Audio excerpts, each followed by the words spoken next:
Yo, yo, can y'all hear me? What's going on? Happy Sunday, happy Sunday. Let me know if y'all can hear me. Let me get a comment, a like, something. Make sure we going. Make sure y'all can hear everything I'm saying. Can y'all hear me?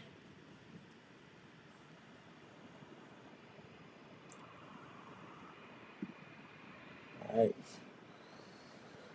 Good morning, people. We have a good show today. First and foremost, I'm Javon Wooden, founder and mindset coach at Live Not Loathe.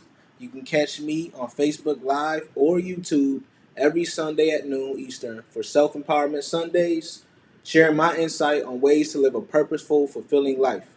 Or you can catch me, I would say actually, and I want y'all to watch both of these. But we're at 6 p.m. Eastern for Therapy Thursdays, where we discuss different techniques to heal and be your best you. We all face adversity, but that does not mean it defines who we are. Learn to own your kingdom. For those who don't know, in Live Not Low tribe, the term kingdom is used to represent yourself and your circumstances. Having control over yourself, your emotions, and your outlook, no matter what difficulties you face. Today, we are talking about writing your own story. You write another page in your story each day, and the words unfold on that page with every decision you make. Don't give someone else or something else the pen to write it for you. In today's session, we are focusing on the here and now, so the outcome of your story can be one of joy, purpose, and fulfillment. We'll talk about being in the moment. We'll talk about being the author of your own narrative. And we'll also talk about letting go of anchors that hold you down. You know the routine. If you hit me up in the comments, let me know your thoughts on what comes up for you as we discuss this. Let's get into it. So, focusing on right now, being in the moment. This can be tough in today's society because we're interrupt driven. You got bells and whistles, dings going off, notifications seemingly every second of the day. What's crazy is this is seen as normal. I, don't- I questioned this logic a while back, and I decided I hated all that noise. I know I sound like an old man. I've been told that. I don't care. It works. So what did I do? I turned off any notification that I may receive outside of the ones that I deemed as urgent. I said it myself. I deem it as urgent, right? So I control, what pops up on that screen that I feel like I need to respond to immediately. I take back that time to ensure that the chapters of my book aren't full of reaction, right? I'm not just responding to every single thing that comes up that someone else thought was important, right? I'm being proactive about my narrative by prioritizing what I feel is important and should be putting my energy towards on a daily basis. If you're always worried about something that's important coming up, then you're constantly in a state of anticipation, right? You're constantly waiting for something. You're checking your phone even when nothing's happening, right? Because you feel like you're on all the time. That's stressful, right? Everything can't be the same level of priority. Prioritizing the truly important stuff lowers your stress levels and makes you more productive. While I'm on this topic, I recommend you go to the link in the description and download my free Own Your Time checklist. That'll help you get very specific on what matters to you. I know we all feel like we're experts on multitasking, but that whole concept is a myth. You're not, right?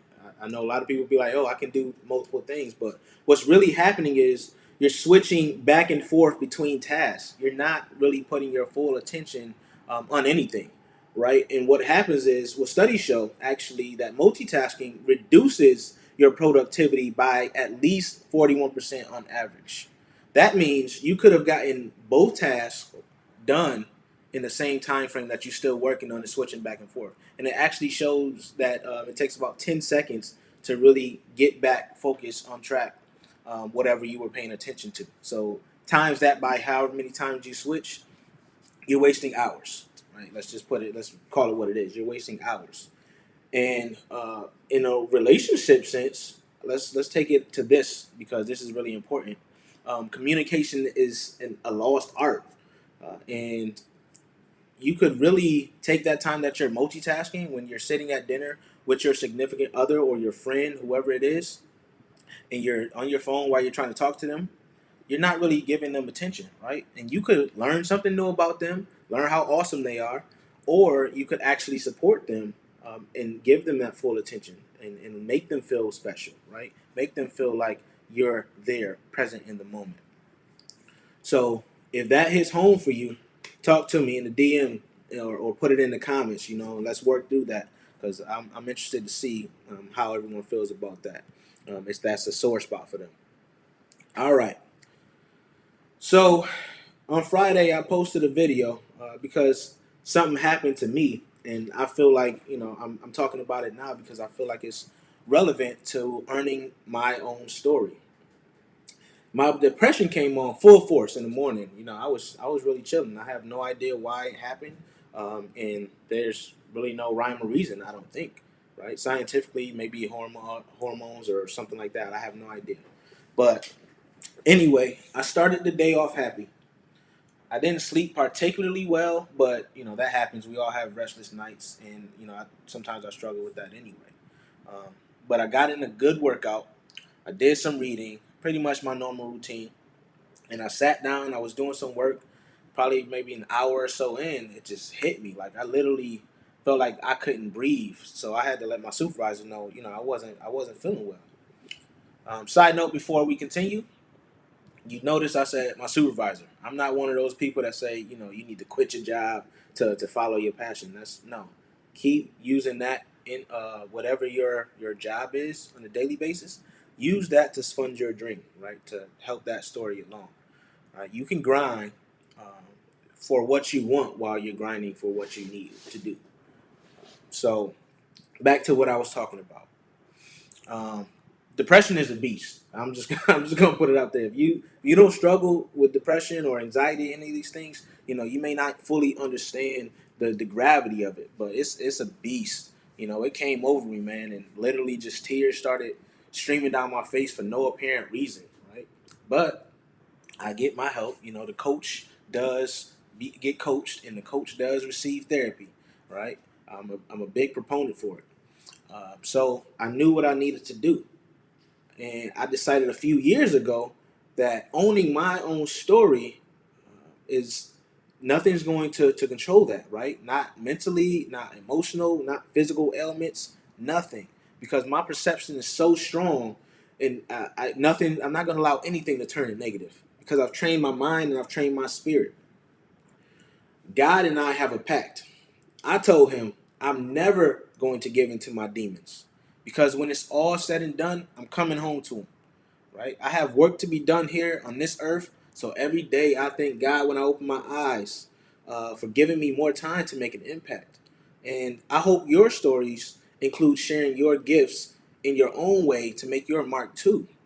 We don't all need to be world benders, but we have the capability to make an impact on your loved ones, on your circle of influence, and that's where it starts. Remember that as you put your pen to paper to write your own chapters, to be writing your narrative, right? Don't live for someone else. Don't write what someone else wants you to do. So, what got me talking about this is I read a book a few years back called "You Are Here" by Think Not On, and I'll post that in the comments if you're interested. And it really helped me to learn to practice being present in a moment. And when I tell you how much difference being in a moment makes to your life, you would not believe it. I'm a goal-oriented person, results-oriented actually, which I'll talk about in another session. So I have a tendency to look back at what I've accomplished and then forward at what I still need to accomplish or want to accomplish. And there's a problem here that may resonate with some of you. Looking back sparks an I wish syndrome, right? I wish I did this or I wish I had that. This is really a way of saying that you haven't done enough, right? We have to stop this type of thinking because it diminishes the journey you've taken. Right? It's okay to be goal oriented and want more, but celebrate that. Celebrate yourself and what you've done. You are exactly where you're supposed to be right now, and make the most of it. Looking forward does the same thing. I'm not talking about looking forward to plan or to visualize. I'm talking about looking forward because you can't wait to have the present moment over. If you know what I'm talking about, talk about it in the chats. Let me know with some likes, comments, some shares, right? Because I need you all to commit right now to being present. If you have a significant other or friend you plan to chill with, COVID friendly, of course, people, put your phone away and really spend that time with them. You'll develop such a strong bond that way, right? And then I want you to let me know like how it goes. Practice this for at least a couple weeks. Put it into practice and see the difference it makes, right? Maybe you can journal about it and just talk about it. I would love to hear. Follow up with me. And one last thing on this: remember how you felt in that moment. Store that, cherish it. No matter what, good or bad, realize it's a blessing because you are here breathing and you're able to feel it. Right? Be present and realize the love you have in your life. And most importantly, love yourself. Don't waste time on what others are saying. This goes into being the author of your own narrative. Focus on what you're setting out to do. You're never going to appeal to everyone, nor should you try. And the people in your circle of influence should reflect the person that you want to be. You don't, of course, you don't need yes people. You need people who are going to keep it real with you and help to elevate you. You need people that are going to pour into you and you pour into them, right? It should be reciprocated. Um, and make sure that when you're writing your story, you're shouting them out, right? Uplifting them, caring for them. Let them know you love them in the way you know how, but make sure that includes telling them too. So I struggle with this myself, and this will be an example of why the next thing I talk about is so important, and I'll let you know when I get to that point. You know, I sometimes care so much about something or someone that I forget that my story includes the others that I care about. And what I mean by this is I'm so focused on my story being one of change for the world that I lose focus on my heart, right? What's near and dear to me.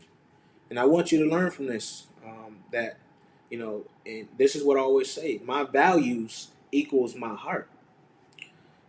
My values are family, charity, community, love, selflessness, and time.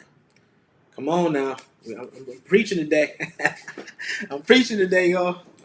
But my heart beats for those. That's what I live for. Everything I do are for those values. And sometimes the daily grind, I try to plan my day. I kind of fell off a little bit, which I need to get back on. I want y'all to hold me accountable on that, right? Planning my day. But when I plan, I don't give enough energy towards those things in the way that I prioritize them. So they're really high on my priority list, but sometimes they might not feel that way because I'm grinding for something else, right? And I'm trying to make something happen. So I forget to take that second or so just to message them or give them a call to check on them, right?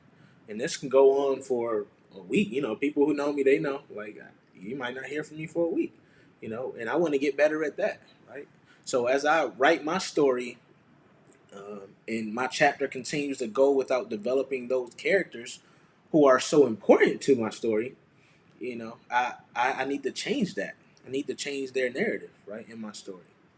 So the reason why I bring up characters that are bringing up less attention, um, as I ratchet up my intensity to giving, to loving others, to building my community, to giving everything, I I have I need to be better because when I give to them, it actually recharges me, right? It actually gives me more energy to put those towards those other goals and other things I want to accomplish, right, throughout my day. I don't want to continue to make the mistake to not give them that love because they deserve that. They warrant that, right? I'm here because of them, right? So write that in your story because there's no one who's gotten here without the guide and the love of people who supported you. So write it in your story that these people are important. Make sure you develop that character to show that in your story. So if anything is resonating with you, make sure you like, comment, and share. If you're feeling this, because I need to get this message out to as many people as I can. And I'm serious, y'all. You know, my calling is to serve people and help them be their best selves. That's my passion. And I hope that y'all help me do this. Please help me to serve and unlock my power and the power within others. Matter of fact, let me check on y'all. How y'all feeling? Let me know in the chat. You know, I'm still learning this tech thing, so I got to switch back and forth. So if you see me messing with the computer, that's why I'm trying to read y'all comments. You know, so and I thank y'all for participating in this. You know, y'all, the reason why I'm doing it, right? So let's talk about anchors and what that means. So an anchor can be a limiting belief. Maybe you're saying you're not good enough.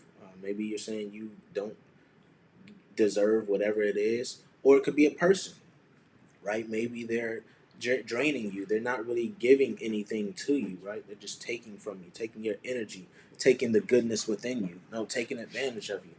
Could be something like that. But imagine what it feels like to hold a 100-pound weight underwater and having to carry it from 20 feet deep up to the surface. That's exactly what happens when you hold on to people and things in your life that don't serve you. You're drowning because you're trying to carry them along with you. Everyone and everything cannot ascend with you on this journey. They're meant for a specific lesson or turning point in your story, right? And this includes the old you. You can't be afraid to change because change is good. When people say you've changed, say I know. I'm glad you recognize that. You know, take it a step further. Tell them, I hope you change for the better too.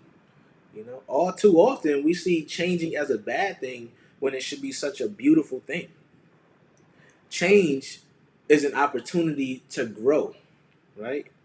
Growth doesn't happen by working hard to be the same person. You work hard to be better.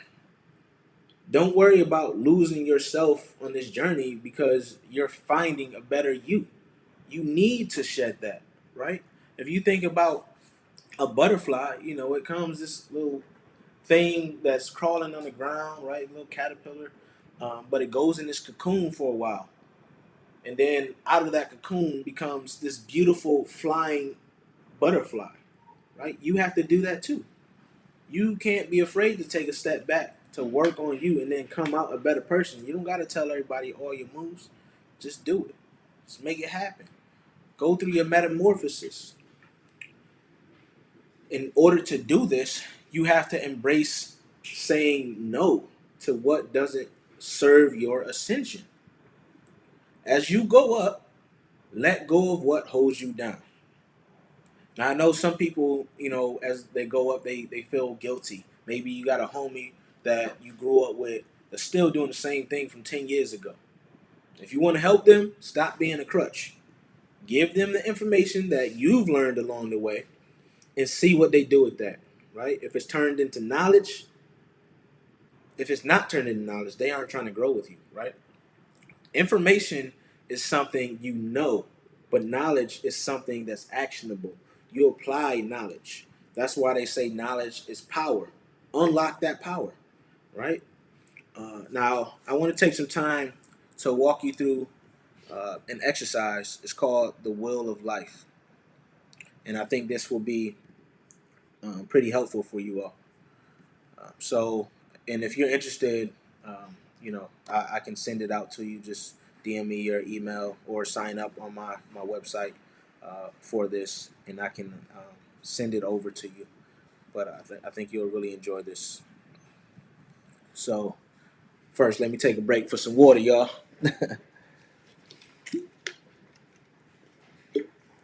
So the goal of this exercise is to assess your perceived satisfaction or dissatisfaction in different domains of your life. Now, balance is not a thing, and this exercise will kind of show you that, right? But that's okay. Like I said earlier, everything can't be the same level of priority. And this exercise is a snapshot of a moment, right? It's being in the moment once again. So you this may change. You may want to do this, every so often. Just go ahead and redo this, every month or so to see if it's changed. And then you may also want to share this or have someone else that do one for you, and then compare what happens. Now, this one we're going to focus on 10 different areas of your life, and you can try to change this if you want. You can do whatever you want, really. But we're going to focus on and get some paper. I'll give y'all a couple minutes, get some paper and a pencil or a pen to write down what we're about to do here. I got it? All right, cool. So, we're going to do money and finance, career and work, health and fitness, fun and recreation. Oh, I forgot to tell y'all, it's actually a wheel. It's literally a circle, and then you're making segments for these things, right? So health and fitness, fun and recreation, environment, community, family and friends, partner in love, growth and learning, and spirituality. Now, what you're going to do is you're going to rate from 1 to 10 each area that we just named. And 10 means you're highly satisfied, 1 means you're very dissatisfied. All right. And then after you rate that, you're going to connect lines to form an inner wheel throughout your different areas. And this is going to give you a level of perspective on the satisfaction you have in the different areas of your life and how you prioritize things. And what you do after that, you're going to discuss it with somebody, right? If you want to hit me up, we can discuss it. I would love to see what your will looks like. And everyone's is going to look different. But then what you want to see is which ones, draw your attention. Which ones are you giving most of the focus to? When you're in a moment, what are you thinking about? Right? This will help you identify your values. This is actually I'm giving away some stuff that I use in some of my sessions. So this is good. So y'all getting some gold right now. But this helps identify some of your values and areas of focus and what you may want to actually reassess. And then you talk about it, elaborate. Why does that domain need attention? Why do you care about that domain? Why does it matter? Or maybe it doesn't, right? And then you want to ask yourself, what would it take to raise your satisfaction across whatever domain you're looking at? And then how would you feel? What does success look like, right? When you do this, what's the feelings that comes up for you? Is it joy? Would it make you happy to feel that more? What happens? Is it even worth it? So take a second, do that, and then put it in the chat. Let me know. And again, like I said, if you want a copy of this exercise, hit the subscribe our mailing list link. I put it in the chat. It's pinned. So you can just click that and then subscribe to the mailing list, and I'll send you all a copy of this. Or if you really want to be super intentional about your practice, book a free 30-minute discovery call with me, and we can talk about, how we can get you living that purposeful, fulfilling life that you want. Now, in closing, I want to say I hope this session was helpful for you. The intention here is to open your eyes to the value you have in being unique and telling your story the way you want it to be told. Don't worry about following in someone else's footsteps. It's more fulfilling to live your definition of a purposeful, fulfilling life. What does success mean to you? Not what it means to someone else. So if this resonated with you, follow Live Not Loathe on IG at Live Not Loathe. That's LiveNotLoathe. And Facebook is the same. You can search Live Not Loathe, or you can click it in my personal page if we're already friends. Also, subscribe to the YouTube channel. I'm telling you, it's going to be some good stuff. I'll be doing this, like I said, Sundays and Thursdays. Some episodes may be a little longer than others, but we're going to do this. And we're going to make it value packed. All right? Reach out to me if you want to do some work with me. Email me at info@livenotloathe. But until next time, peace.